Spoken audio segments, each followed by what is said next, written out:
안녕하세요. 네. 아마 여기 계신 분들은 20개 정도 나오실 분들이죠. 24개 중에서. 아마 그렇지 않을까 싶어요. 그 이상 나오시지 않을까 싶은데요. 한 22개? 네. 공간정보법은 다 맞으실 테고, 등기에서 한두 개 정도 아마 나가실 거예요.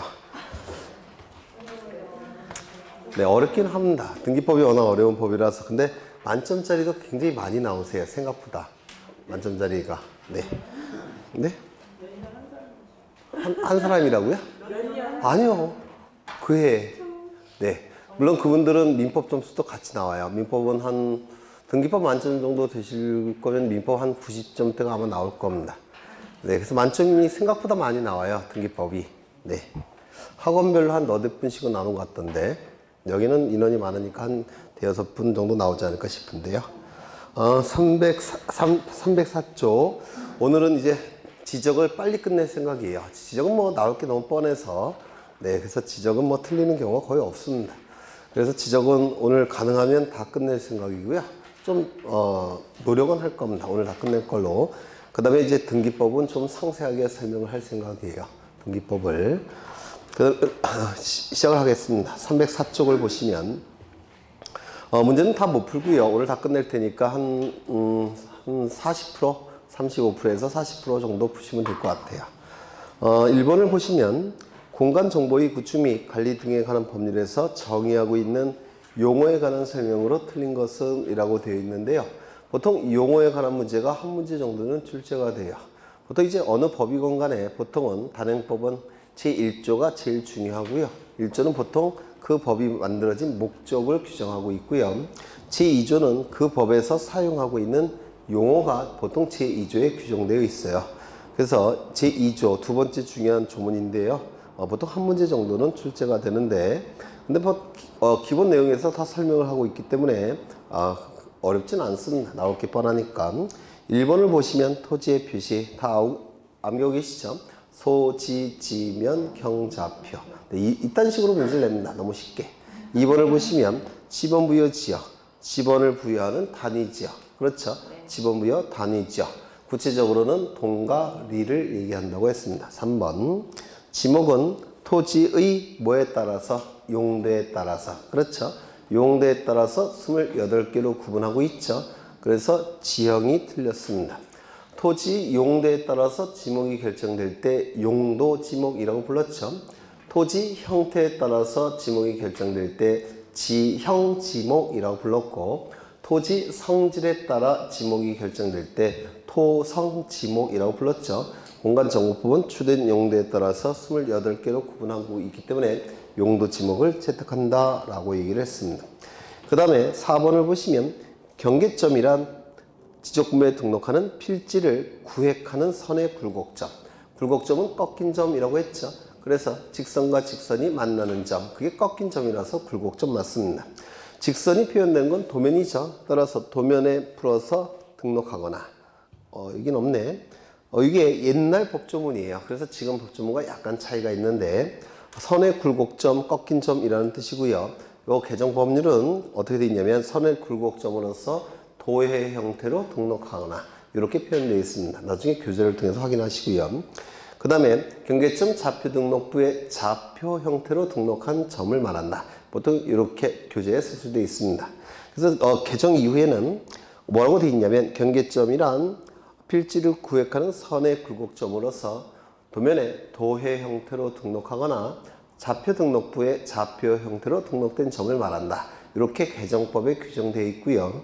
여기 나와 있는 4번 지문은 옛날 지문이에요. 옛날 법률에 들어가 있던 지문인데요. 굴곡점은 똑같고, 그 다음에 평면, 직각, 종횡선 수치의 교차점. 이건 무슨 뜻이냐면 이런 뜻이에요. 그래프를 보면 여기 X축이 그려져 있고요. 여기 Y축이 그려져 있죠. 그리고 토지가 이렇게 존재한다면 이게 뭡니까? 경계점이죠. 맞습니까? 이 경계점을 부호가 부여되어 있고, 그 다음에 이걸 좌표로 표현할 수 있다고 그랬죠. 이렇게 아까 그린 거대로예요. 이렇게 X좌표, Y좌표 이렇게 구획되어 있을 겁니다. 그럼 이 점을 보시면 여기가 1,1이라고 하고 여기가 1이라고 한다면 이 좌표값이 얼마인가요? 2,1이죠. 맞습니까? 그럼 이 좌표값은 이렇게 구해지는 겁니다. 2,2 이렇게. 그러면 이 부분은 여기가 평면이죠. 평면. 그리고 이 부분은 직각 맞습니까? 직각, 종선, 횡선의 교차점. 평면, 직각, 종선, 횡선의 교차점. 이게 평면, 직각, 종횡선이라고 부르고 거기에 수치가 바로 좌표값이에요. 평면, 직각, 종횡선 수치.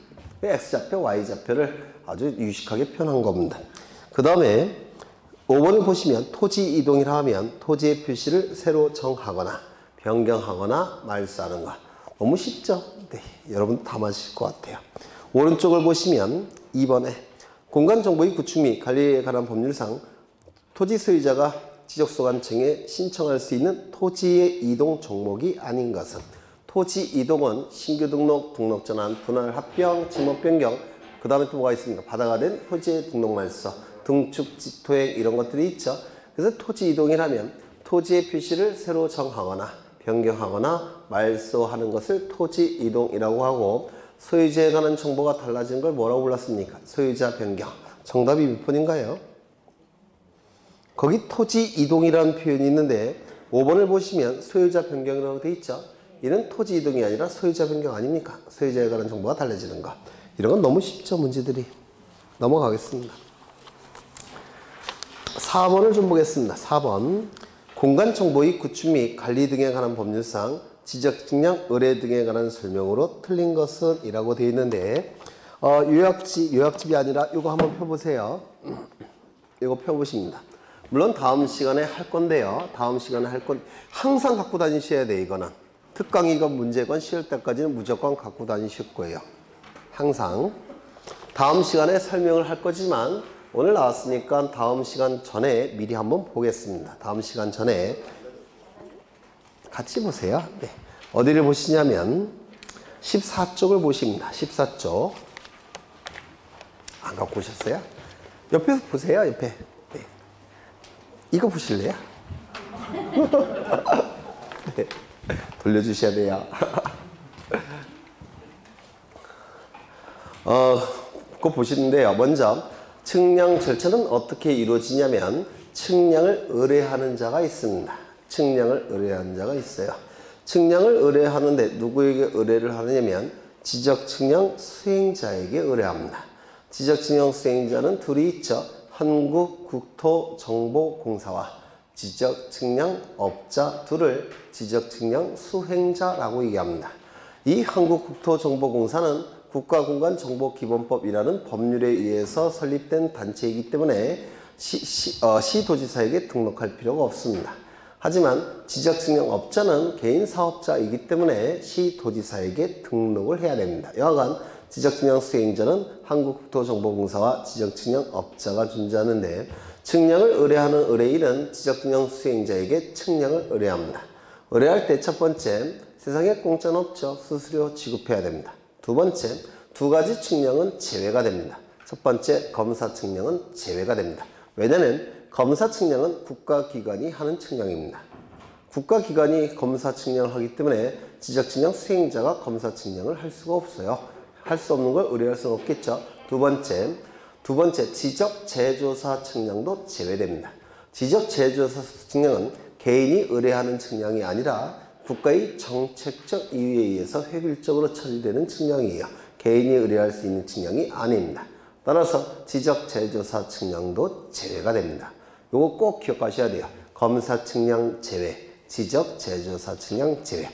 여하간 수행자는 측량을 의뢰받게 되면 의뢰를 받은 그 다음 날까지 밑줄 치시고요. 그 다음 날까지 지적 측량을 어떻게 수행할지 계획서를 지적소관청에 제출해야 됩니다. 그 다음날 꼭 기억해 두셔야 됩니다. 지적측량 수행 계획서를 지적소관청에게 제출하게 되면 본격적으로 지적측량을 수행하게 되는데 이 지적측량에 있어서 가장 중요한 것은 기간이에요. 이유는 측량 기간에 따라서 수수료가 달라집니다.